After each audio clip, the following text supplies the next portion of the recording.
Yeah. Good afternoon, everybody. We're absolutely delighted to welcome you to the first lunchtime talk of 2025. Today's guest speaker has travelled all the way up from Kerry.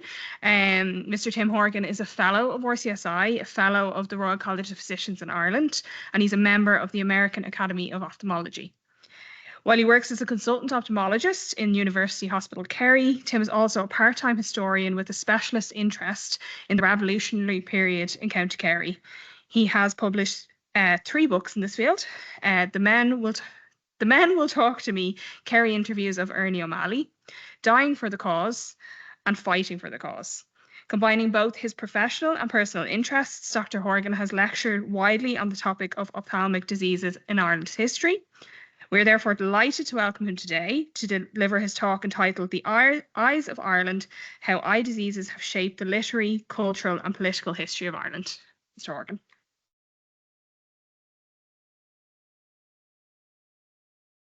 Thank you very much, and thank you for giving up your lunchtime to listen to me. The idea of this really is to teach you a little bit about ophthalmology, teach you a little bit about history, teach you a little bit about Irish culture. So you should learn maybe 3 things of each before the half hour, 40 minutes is up. So we'll start. I'll be asking questions. So Ireland through its eyes. This is a very sad line of poetry. It's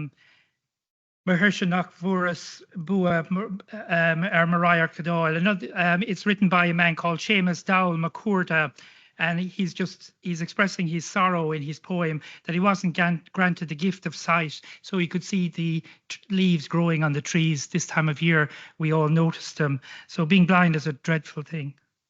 That meat tree, or that whitethorn tree there, is what I look out on every morning when I get up.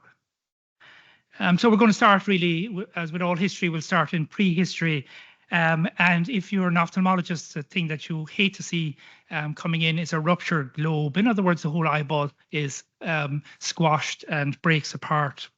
And in prehistory, there was one such important episode way back.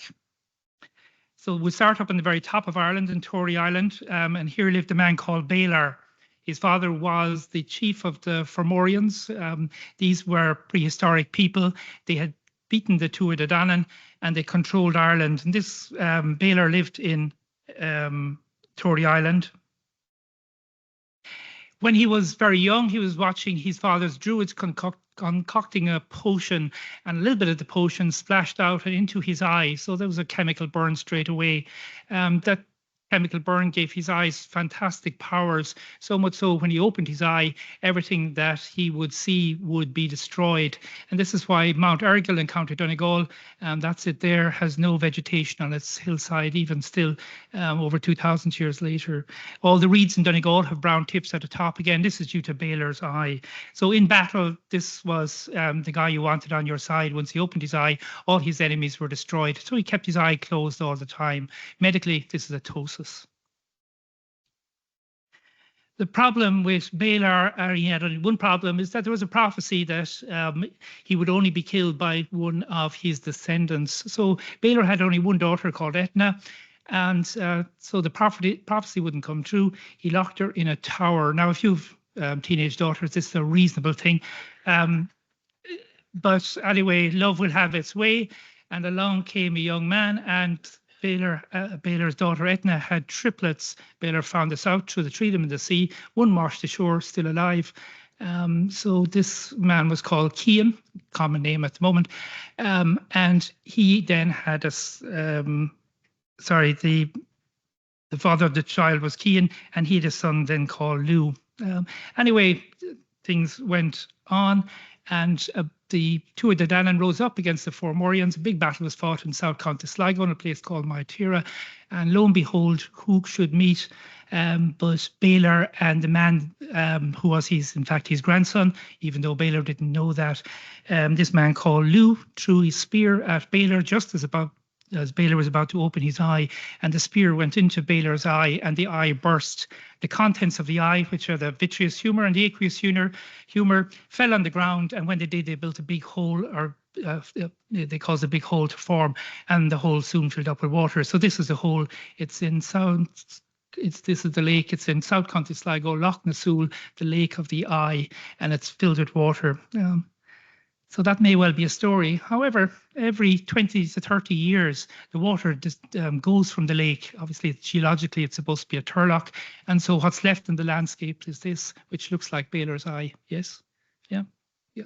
So within a few weeks, it fills up again. But regularly over the last 2,000 years, this has happened. So it may be a turlock, or maybe the story is actually true. Poor old Baylor ended up being buried in an unmarked grave. This is in a field in Highwood in County Sligo. You'll never be there. It's not marked, so all would be forgotten. But Lou, the guy who threw the spear, he became a superstar. The Celtic people, the Tuatha De Danann, they called the big feast after him called Lunasa, which we now know as Lunasa, the month of August. We call the county after him, County Louth. His fame spread to the other Celtic countries in Britain and in Gaul and France and northern Spain. So the word Lyon or Lugdunum is after the famous Lou, as is Lugo in Galicia and northern Spain, Lothian and Loudon in Scotland, and even London is probably called after him. So the first traumatic injury to an eye led to these places being named. Now, back into history, the first recorded ophthalmic doctor in Ireland and the arrival really of global pharmaceuticals dates back to about the 3rd, 4th century BC. This is the Rock of Cashel, the capital of Munster. The kings of Munster lived here. And down the road from it, to the west, is the village of Golden. Now, Golden has nothing to do with the metal. Guile is the Irish for a fork in a river. So it derives its name from Gaileen, the little fork in the river. There's an island in the River Suir just there, so that's how it gets its name. And just about maybe a quarter of a mile from the centre of the tiny village is this field. And there are 3 or 4 fields together, and they're called the spittle fields. Now, it has nothing to do with saliva or anything like that. Spittle comes from the Irish word hospidale, from the Latin word ultimately, and it means a hospital. So there was an area here in these fields where people would come to because there was a holy well, or there was a well, might have been so holy at the time, in the corner of the field behind where these cows are. The well has long gone for geological reasons. So when I went into the field to take a picture of where the well used to be, it's in the very old Ordnance Survey maps, and these cows wouldn't let me get any further. But anyway, in what year was it? 1840 or 1842. Some of the locals found this stone. It has an inscription on it. They gave it to the local policeman, the RIC at the time, as RIC sergeant, put it in his pocket, and then sold it. It eventually ended up in the British Museum. That, like a lot of loot, it ended up there. When you look at this, it's actually a mirror image of a Latin inscription. And the reason that it's a mirror image is that it's a stamp. So Roman medications were, for eyes anyway, were things called a collyrium, and that comes from a Greek word, column, which is a baguette or a very small baguette. So the medication was made up from several herbs and different pieces of soil, different metals, and it was all kneaded into a little paste, and that was the paste. And the maker would, or the doctor would put his stamp on it, and the stamp had 3 bits of information, just like our medications today. It was number 1, who made it, number 2, what it was for, and number 3, the contents of it. So exactly the same as medications we'd see today in how it's packaged. So every little bit of that kind of soapy type paste had a stamp on it. What the patient would do after he bought the collyrium would be he'd break off a little bit of it.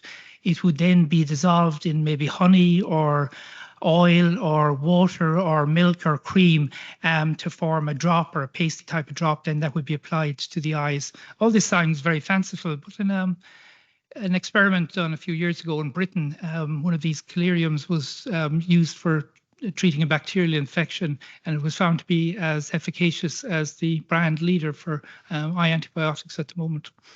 Anyway, so that's the collyrium stamp, and it's when you read it, it's Marcus Juventius Tatianus. That's the man's name. So he was obviously the first ophthalmologist that's recorded in Ireland. Anyway, salve, a salve stands for itself, and it's made from a product called Missy, and it's for old scars. Missy was a well-known product at the time. It contained copper, and the best copper for these medications came from Cyprus. So this was an international pharmacological project. The Roman army had always problems with eye diseases. Even though the Romans never came here, they divided their sick into three types: the agri, who were sick, unfit for duty; the vulnerati, those who were wounded, they were unfit for duty; and the lipidientes, the people with eye problems. So eye problems were one of the three types of sicknesses that the Roman legions recognized. And so every army, or every unit of the army, had a medical soculi, in other words, an eye doctor. These were two types: one that stayed with the garrison, and the other one was a circuitorius, one who travelled around, a travelling physician. And it's likely that the man who lost this in Golden, in Tipperary, was one of these circuitorius, in other words, a travelling physician. That's just the bit of sculpture there in the end is from a Roman tomb in Ravenna, and it shows a Roman eye doctor, and the two things that look like acorns on the right and left upper sides, and they're cups, or for cupping. Cupping was a practice that was done from Roman times up to the 1800s, so it didn't work. So there's over 314 collyrium stamps have been discovered to date, and 95% of these are in the Celtic areas in Gaul, Britain, and northern Spain. So the Celtic doctors were obviously to the fore when it came to eye problems. So Irish eye doctors were to the fore maybe 1500 years ago, a bit longer. Most eye diseases, at the time, we'll come back to this later on, were in the Middle East, a disease called trachoma, which is a blinding disease. This was part of the Roman Empire, but the eye doctors actually came from this part of the world. This is the Ballinahatti woman.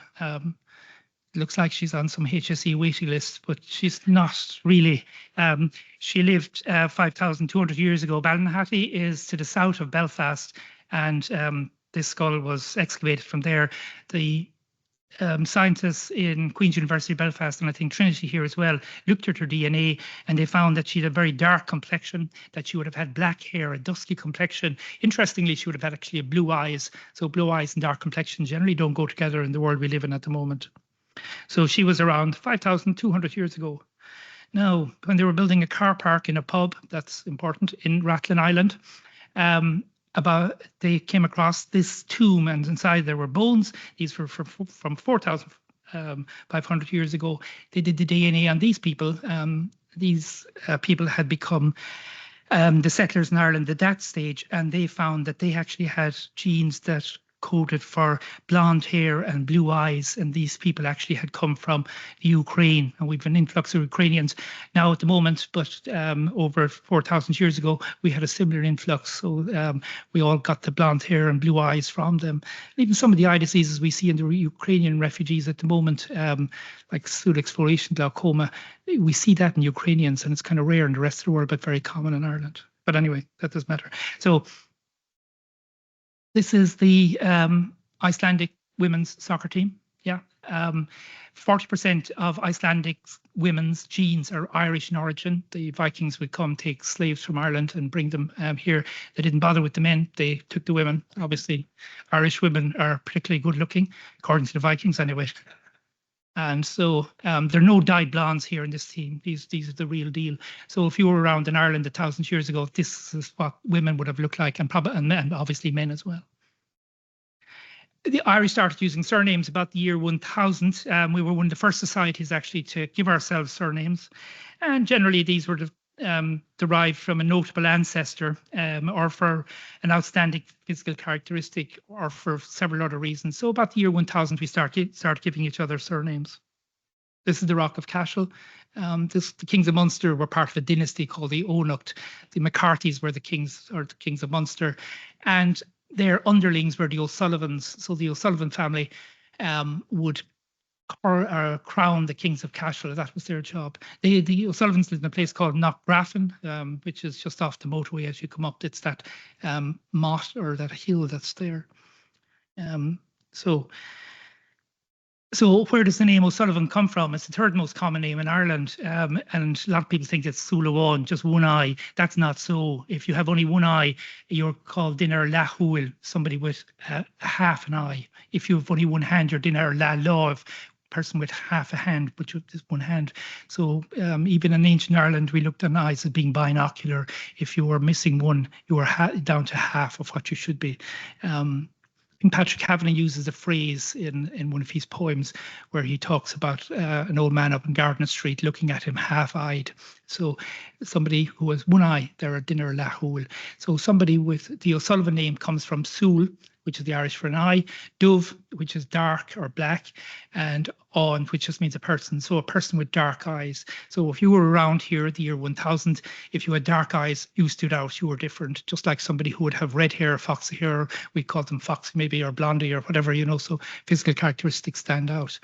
Just like when you look at these cows here, these are in Clahan and County Kerry, the guy that stands out is the black guy, number 3, yeah. So usually people talk about black sheep standing out. That's from a stock photograph, so I didn't really want to use that. So I'm looking for a black sheep. And in Glencar in County Sligo, when I was researching WB8s, that's it. But in Glencar, County Kerry, I went out in the mountains last year looking for black sheep. That's what I found. So you get the thing. If you have a different color, you stand out. So the name O'Sullivan is somebody with dark eyes. Good one. Third most common name in Ireland. Colours don't translate well. The Greeks had no word for blue, the blue sky. Gladstone, the famous British politician, wrote about this, but they had about 10 different names for blue, but none that we would recognise as blue today. So colours don't translate very well. The word dove, in other words, somebody with dark complexion, really stands out. So we have names like O'Duda, somebody who's dark, O'Duan, which is Duane, or Devan or Downs, O'Donoghue, O'Donovan, they all stand out. Keir was another name for black. So you have Kearns, Siobhan, so Kearns, if you want a Kearns up there, so it's one of these. Kerrigan, Kieran, Kira. So Keir is a word for black or dark. Gorham, we use Gorham as blue today, but in the old days, Gorham was a shade of black. And so Gorman and Gormley, these names come from people with dark complexions or dark hair. All babies in Ireland, really, when they're born today, and certainly born those days, like little baby Eva up there, yeah, born with blue eyes. So brown-eyed people in Ireland turn blue. Sorry, blue-eyed babies in Ireland turn brown generally. Okay, and the brown that we see in brown-eyed Irish people is a different brown that you're going to get in people from India or Pakistan or from Italy or Arab countries or whatever. So that's baby Eva with her blue eyes. She's continuing tradition. There are 3 other names that actually come from eyes. One is McCrumlish. Mock obviously means son of. Crom is bent, and Rishk is a very old Irish name for an eye. So that was the son of the squinty eye person. So while black or dark eyes of the O'Sullivans were attractive, obviously the squint-eyed McCrumlishes weren't. So it's a rare name. You've got to come across a few of them in the north. Golden, O'Goleen, descendant of the blind man. Again, not very attractive. Didn't have very many offspring. There's a name Golden in Cork, but that comes from the English Goulding rather than anything else. And then you have the Dalligans, and they all come from the diminutive of Dowlawn, a blind person. So these names are rare. Obviously, the physical characteristic of being blind or squint-eyed wasn't very attractive, so they weren't very proliferative. For ophthalmologists, the name that comes in is O'Duan, somebody, a dark-eyed person from Cong, County Mayo. one of these, joined the British Navy, went to America with the British Navy, came back, went to America with the British Navy again, jumped ship because he heard there was a lot of land in northern New York State, in a place called Franklin. They settled there. Franklin was where the Fenians set off to conquer Canada from during the Fenian Rising. But anyway, Duane there had changed his name to Duane. Americans pronounce A-N-E as Ain rather than Anne, as we'd say. One of them then became this man, Alexander Duane. So he described Duane syndrome. Ophthalmologists will know this. It's about 2% of the squints that we see are due to Duane syndrome. So he's this is Skellig Vihil, Skellig Michael. Christianity came to Ireland with St. Patrick, or probably actually came before that. And the type of Christianity that came, people wanted to get away from crowds. They just wanted solitude. It was a type of Christianity being practiced in Egypt at a time where people would go out into the desert. So there was a man in County Kerry, a lot of holy people in County Kerry. This man was called Fionnán. Common name now, Fionnán, Finian, or in English it's translated as Florence. But Fionnán, Fionn means a blondie-haired person. But when it's actually in a person's name, it means somebody pure, somebody good. So Fionnán is somebody who's a good person, just like you Phoenix Park would be Park and Fionishka, not the park of the blonde water, but the park of the pure water. So Fionnán headed out there to get away from it all to the Skellig Rock. In Waterville in County Kerry, there's this church. The church has a statue outside it. It's dedicated to St. Fionnán, but you can see his eyes there down in the bottom right-hand corner. These eyes are perfectly straight, but St. Fionnán's real name was St. Fionnán Caum. Sul Caum is a squint, crooked eye. So he was the first man in Ireland to have be recorded with a squint, St. Fionnán Caum. That distinguished him from other St. Fionnán's. There's St. Fionnán Lower. Lower is the Irish for a leper. St. Fionnán Lower is a saint in North County Dublin and towards the Midlands. But we were allowed to pick our own saints until the year 1234, or 1, 2, 3, 4. After that, Rome took up naming of saints. But when we had our own saints, we could just, by acclamation, if they were holy enough and good enough and all that, we proclaimed them saints. And St. Fionnán was one of these.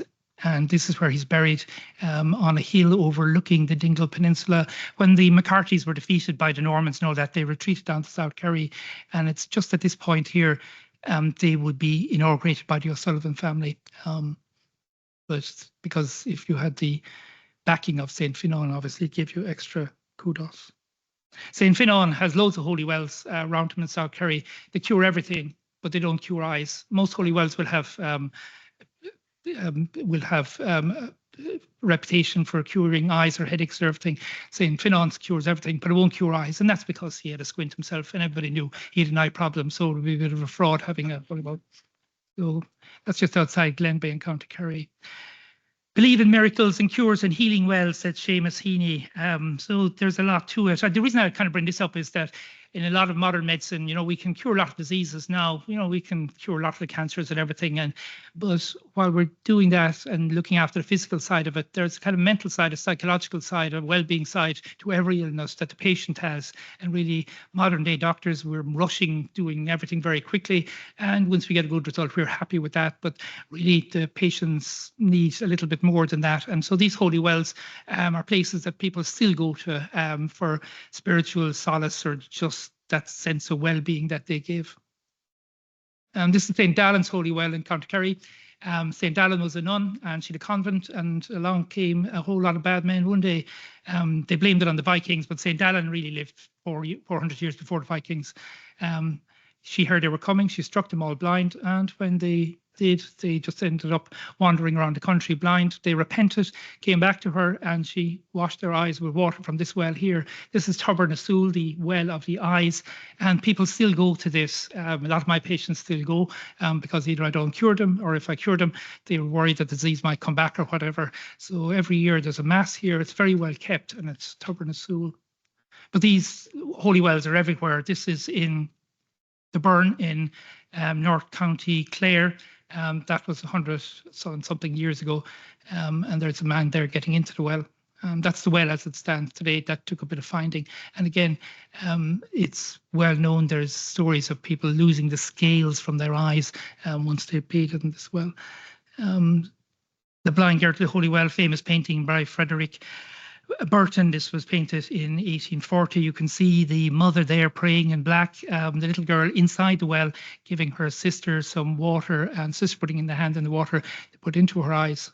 So the St. Cooey's well in Portferry in County Down. There are 3 wells right beside each other. First well is for washing, the second well is for cures, and the third well is for eyes. So eyes stood apart. Near St. Cooey's well, there's a tree, and this was your offering. You put up a little ribbon or a little bit of cloth or some little bit of trivial garment, and you hung it from the tree, and that was considered to pay. Don't try this in the Mater Private or the Blackrock Clinic. It doesn't work. It's cash or card. But Holy Wells, they'll take anything, which is good. Strange enough, a lot of disease we have in eyes, like macular degeneration and glaucoma and other diseases, we really have no cure for them. We can control them all right. So these Holy Wells certainly do have a part to play still. This Derry na Fleadh in County Tipperary. This is off the motorway. This is really hard to find. And here, way back in around 1980, the Derry na Fleadh hoard was found. It was brought to the National Museum, polished up, and this is a paten. A paten was a ceremonial instrument that was used for the host during Mass. And this is it. You can see this down the museum. It's free to go in there, brilliant museum. But when we look at the detail, that's the detail in it, which is massive. Now, when we really look at it, that's what it's like. My camera couldn't pick that up properly, so you can see it's a little bit of blur. So normal eyes can't see this. If you go down to the National Museum, you look at this, you won't be able to see the detail that's there. So how was it made? If you can't see it, how could somebody see it to actually make it? The filigree and everything, this is absolutely brilliant. So glasses really weren't invented until about the maybe 1300s. They were invented in Italy and maybe in China simultaneously, but certainly in Italy. So there was no artificial magnification before the 1300s. So the Romans, if you were a Roman and you were over the age of 45 and you needed reading glasses, what you did is you bought a slave and the slave would read for you. These were the nuts. If you couldn't write, there was another slave for doing that, the notarius. This doesn't work nowadays because slaves are kind of expensive and hard to get. But when they were doing the old manuscripts, they actually put down St. Marcus having glasses here. It gave him a kind of a more learned appearance. And you have St. Luke. And of course, these men from the 1st century had no glasses. Even the Cork people start getting in on it. These are St. Finbarr's glasses. St. Finbar is a saint in Cork in the 6th century. He came to Kerry for some reason, maybe to see how things are done. And on his way back, he left his glasses at a well. And this is Holy Well and the Lou Bridge and the Kerry side of the border. And can you see the glasses on the other side? Can you see the glasses? They're still stuck in the rock. Yeah, no? Yeah. Anyway, that's all fraud because there was no glasses before for magnification before the 1300s. It was over 120 years later that the first glasses for short-sightedness came in. The reason I say this is that short-sighted people have an advantage. How many people are short-sighted here? Yeah. You've a great advantage in that you can see things up near. The rest of us can see things far away, but seeing things up near becomes harder and harder. So when we're babies, we can see things up really close like that, like baby Eva can see things here. Whereas when you're 10, you can see there, 20 there. So by the time we get to adults, we can see fairly well at kind of half arm's length. By the time we get into our 40s, getting a little bit harder then at that stage. So the work that these people were doing in the monasteries would have been impossible to do with normal eyes. But if you were short-sighted, you have a superpower. People who are short-sighted to -5, they see things up near, can't see them far away, but they can see things up near. But it also magnifies things for them by about 1.3 times. So they see things 30% bigger than you or I do when they're reading. If you're -10, you can see things at 2.5 times the size that somebody with normal eyes sees them at kind of at a very short distance. So in other words, there's the inbuilt magnification in short-sighted people becomes an advantage when you're doing near work. And in an era when there was no artificial magnification with glasses or anything like that, the myopic people found a great place to work inside the monasteries. So it would be only those people could have done the treasures that we have from that golden age, and a lot of the work that's done on the ancient Irish manuscripts could only have been done by the myopic people of their time. Does that make sense? Yeah. I spoke to these people about the National Museum about this, and never dawned on them. But Brehon laws, you had a lecture last year, I think, about Brehon laws, didn't you? And all that, yeah. So we'll just skip through them. We won't go through them too much. This is a bee sting in the eye. Long ago, there was a man called Conall Quaoch. If you were blind in one eye, you were Quaoch. If you were blind in your two eyes, you were Dowell. So it made a difference between being monocularly blind and binocularly blind. Conall Quaoch lived up in County Antrim, and he and his friend Donald McAdoo decided that they would fight a battle against the High King of Ireland, who was one of the O'Neills. They defeated the O'Neills, and Donald McAdoo became High King of Ireland. Conall Quaoch was a little bit miffed at this because he had sided with McAdoo. Anyway, between the jigs and the reels, one day wasn't Conall Quaoch out walking when a whole lot of bees, a swarm of bees attacked him, and they stung him in the eye. This is a hard picture to get. This is bee sting in your eye. Bee stings are barbed, so when they stick in, you can't get them out. And every time you blink, they go in further, and so then they form an abscess, and then you end up losing the sight in your eye. So poor old Conall became Conall Quaoch. In other words, he lost the sight in one eye. Why this was important was he now could not become the High King of Ireland, because under the Brehon laws, you had to have good vision in both eyes to become the High King. And Conall Quaoch could not become the High King of Ireland. He went to his enemies and said, under the Brehon laws, I'm entitled to restitution.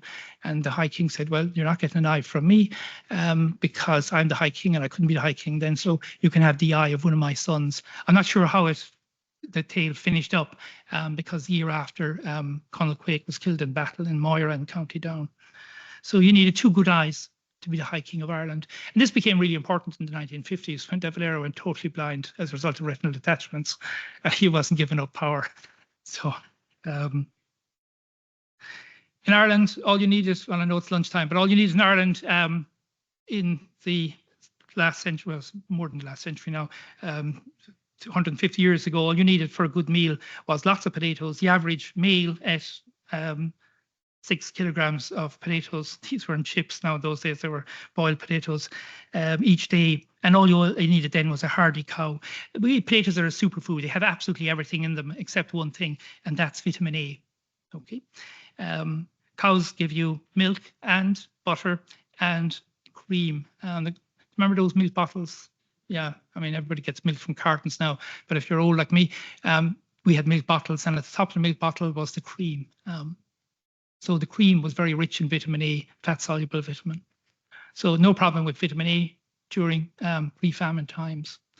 But this is potato blight. Yeah, this picture, getting photographs on the internet or anything for blight potatoes is really difficult. So a friend of mine who's an orthopedic surgeon, these are his potatoes. He went on holidays to France in August and he came back and this is what he had. He had potato blight in his potatoes. So this was great for me. And I dug up some of his potatoes and this is what potato blight looks like. Farmers hate it. The spores come from the leaves and they fall off and into the ground. So once potato blight gets into your ground, then it will poison the potato blight for years and years. And this is why the famine lasted so long. So, this is in West Kerry in Cooma League. And these are famine fields in the middle of the mountain. You can see the parallel rows there in the middle of bad land. During the famine, these lands were just abandoned. League is the Irish for doctor. Yeah, okay. What's the Irish for the College of Surgeons? Mon Lia, isn't it? Yeah, people who work with their hands, doctors who work with their hands. So this is where obviously the doctor lived in Dingle way back, Coombe League. So when the Great Famine came in 1845, first thing to do was sell the cow. Get money for the cow, you could buy food, and hopefully the famine would go away, as it usually did, but it didn't. So the next stop was into the poorhouse or the workhouse. So people flocked to get into the workhouses. At least there you'd be fed. They were fed Indian meal, Indian as in red Indian as opposed to Indian in the subcontinent. And this meal was, Irish millers weren't able to grind it down. And so it contained very little nutrition, but certainly virtually no vitamin A. The milk that they got in the workhouses was skim milk. They skimmed off the top, they took off the cream, or what they call buttermilk, and there was no cream in it, so there was no vitamin A. This is Tipperary workhouse, still there. They don't use it anymore in Tipperary. They've all become wealthy. And this is what they started to see. They had an incidence of ophthalmia. Ophthalmia is kind of, I think, linked to often word used for trachoma and all that, but they were seeing a lot of this. So they didn't know where it was coming from. They thought it might be infectious, but they weren't really sure. So what did they do? They sent to the College of Surgeons, and this is the man that came down, William Wilde, famous now as the father of Oscar, but in fact he was very famous in his own right and should be more famous than Oscar. Oscar just entertained people. This guy actually did a lot of good stuff. He looked at it and he said it certainly wasn't trachoma or ophthalmia, but some other cause, which wasn't due to infection. And he told the governors of the workhouse to put people on cod liver oil. That might help. It's not recorded as to whether they did give the inmates cod liver oil, but if they did, they would have saved them because cod liver oil contains vitamin A. Yeah, vitamin A is important because it allows tears to stick onto the cornea. The cornea, you know, your cornea is a glassy part in your eye, front part of it, and it's really the only part in your body that doesn't have any blood supply. Because if there was red blood flowing over the cornea, the light wouldn't be able to get in. So the way we get around this is we produce tears. So we produce tears not to cry with. That's just an incidental thing. The real reason we produce tears is to keep the cornea moist. But the cornea is repellent to water, so we produce mucus in our conjunctiva, and that mucus allows the tears or the water essentially to stick onto the cornea. If you don't have vitamin A, you can't make that mucus, so then you go blind. And so when you work out the statistics, about 10,000 people went blind as a result of the famine. Nobody knows this. This man went down with him. He certainly looked kind of a very famous guy, should be better known, but he didn't really have a kind of good personality, I think, and he looks cross. But I think he's professor of anatomy here, and he described many things, and one was Jacob's layer. Has anybody heard of Jacob's layer? Very good, brilliant. I asked a friend of mine, an orthopedics or retinal surgeon, and I met him about 3 weeks ago for a cup of coffee, and he'd just come out of theatre, and I said, "How are things in Jacob's layer?" And he said, "What?" And I said, "Well, actually, you spend the last 3 hours operating on Jacob's layer. It's the rods and cones. It's your..." And so he first described the neurosensory layer on the retina. His name is forgotten about, which is an awful shame. Nowadays, we use all these kind of fancy scientific names that nobody can remember, or certainly nobody over the age of 50 can remember. And we'd have been better off to be calling these anatomical details and diseases after people. They're easier to remember. So that was poor Jacob. That's William Wilde. So we'll just skip through him quickly. He had it all, did everything. He'd nice wife, all works, superstar. Ran into problems. Well, Oscar ran into problems with his love life. This fella did as well, and kind of lost a big court case because of his mistress and all that.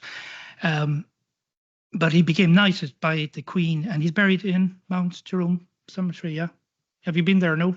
This is really easy to find, this grave. I went in and I was expecting I'll be all day looking for this now, but in fact it's right at the very front. He was made, Wilde was made a Knight of the British Crown for his services to the censuses that were being taken at the time. He was a brilliant statistician, brilliant on detail, could remember details and everything. So this is his headstone. When we look at the headstone, ophthalmic hospital is spelled wrongly.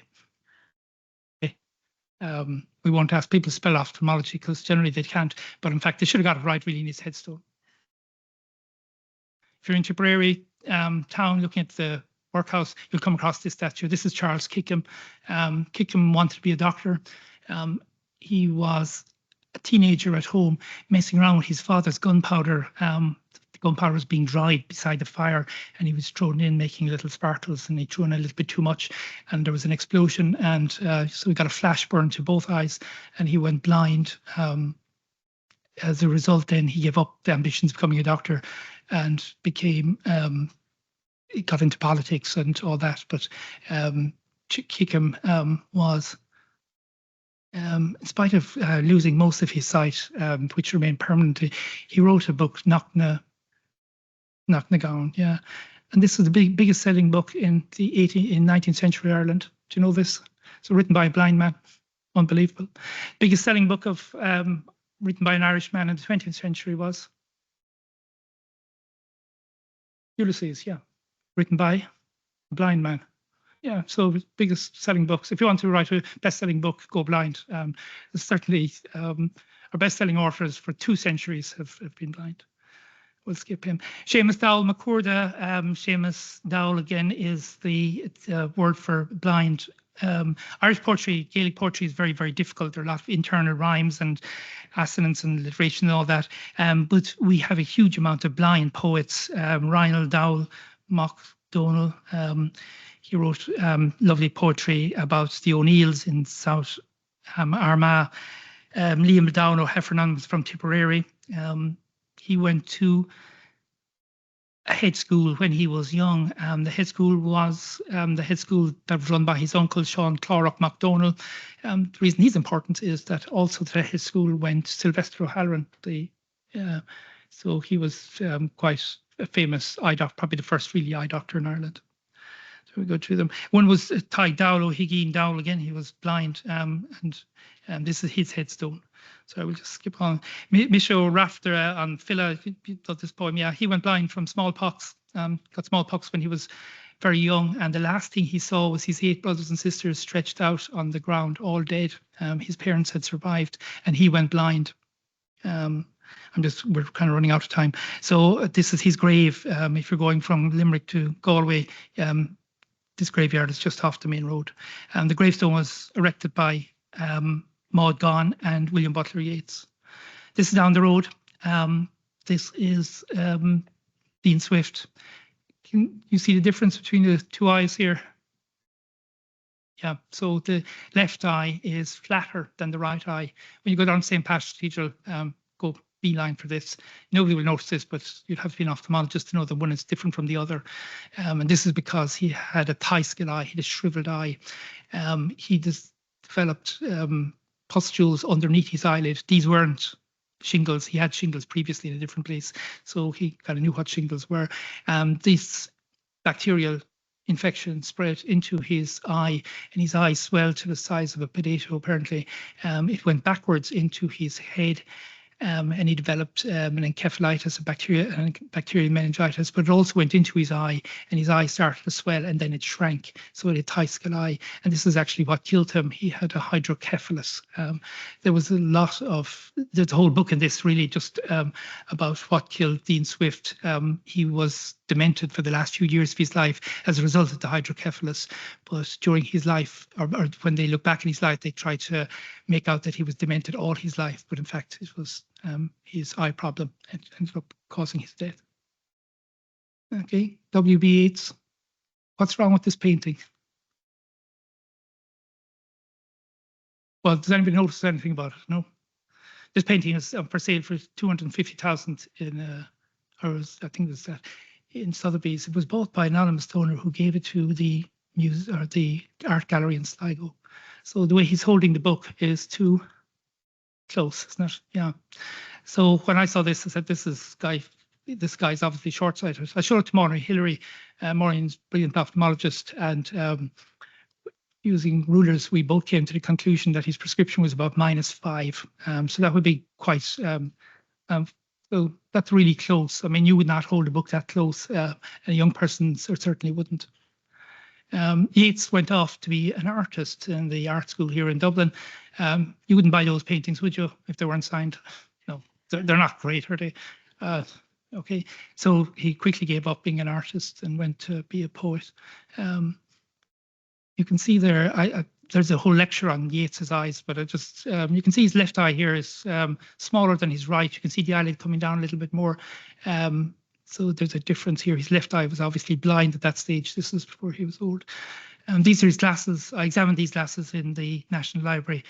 He's certainly had a lot of photophobia in his left eye. In other words, sunlight and the ordinary light bothered him, so he had a frosted glass in that eye. And the prescription in the right eye, even though Yeats was short-sighted when he was younger, he had now become quite long-sighted, and so he now had a plus lens, a magnifying lens. So he obviously had very severe cataracts. He was quite vain and would not wear his glasses when he was short-sighted. He preferred to go without them, and even the ones that he would wear, he'd be able to take out his pocket, put them on quickly and put them back in straight away. That's his headstone, the only headstone probably where the word I is on. That's his brother's inscription, or headstone inscription. Under no stones nor slates lies Jack B. Yeats. He wanted that, and Jack B. Yeats wanted that on his headstone, but it wasn't put on, unfortunately.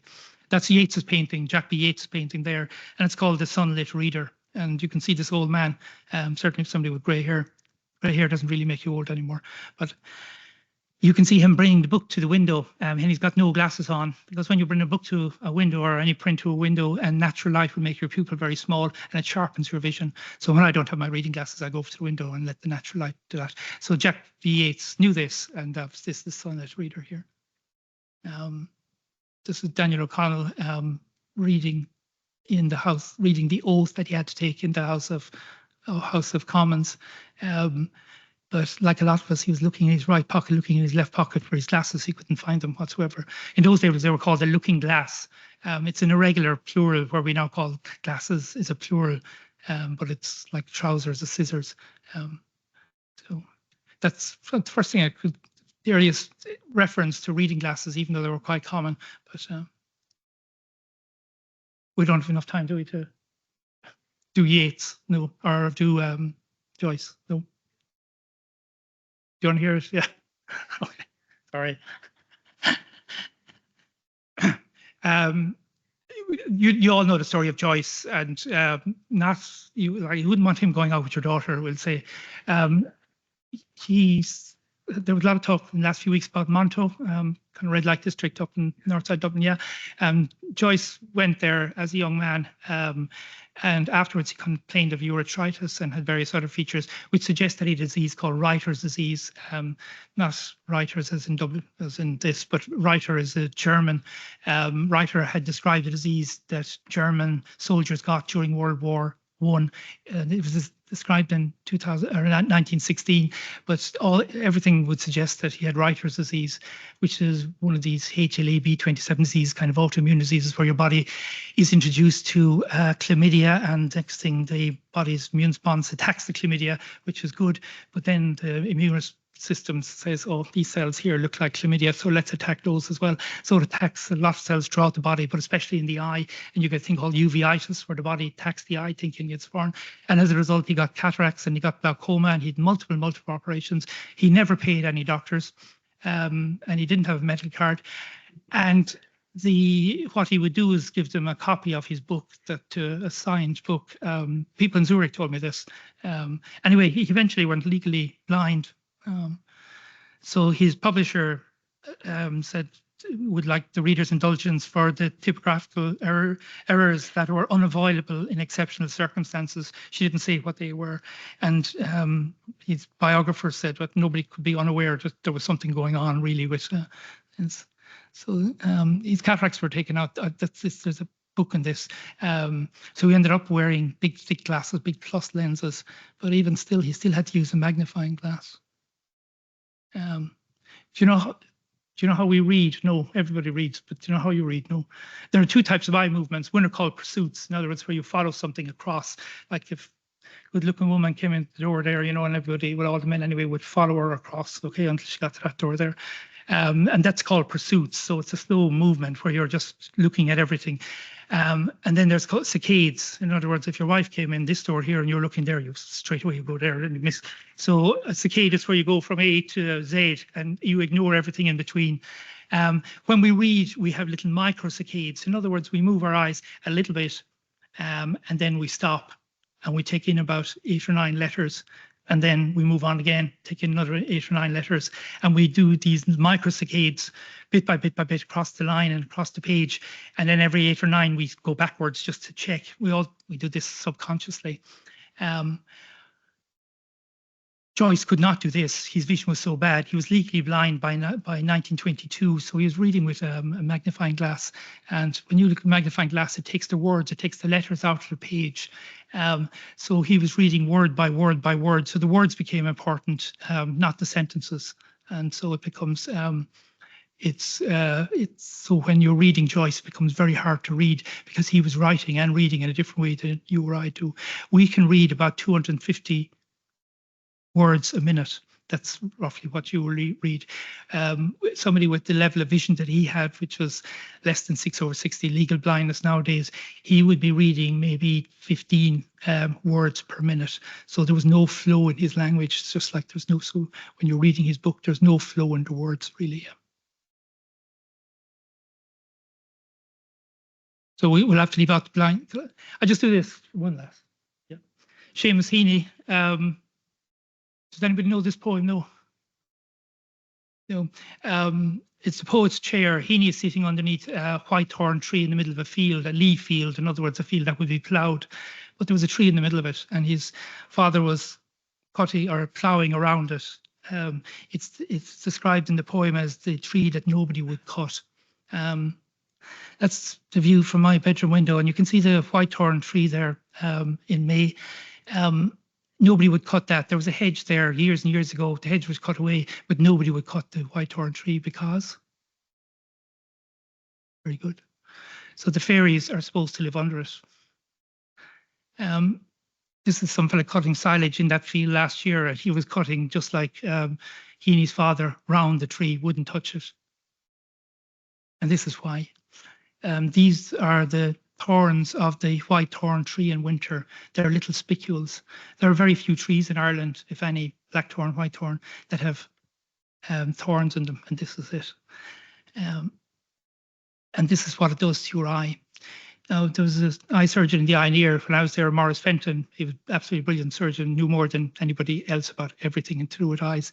And we were doing one of these one day and we were discussing it, and he says, these are the guys that will, this is a white thorn injury. He said, the spicule goes into your eye on a nice bendy branch and sticks straight in and then comes out again, leaving all the bacteria and everything behind. So it was a cause of going blind. So in the old days, even nowadays, farmers still go blind when they come in contact with a white thorn tree. So the best thing to do is just to avoid it. So that's the avoiding cutting the white thorn trees. Probably doesn't have too much to do with the fairies. It has to do with protection. The white thorn knows how to look after itself. Anyway, we've run out of time. We could be here until tomorrow. So, okay.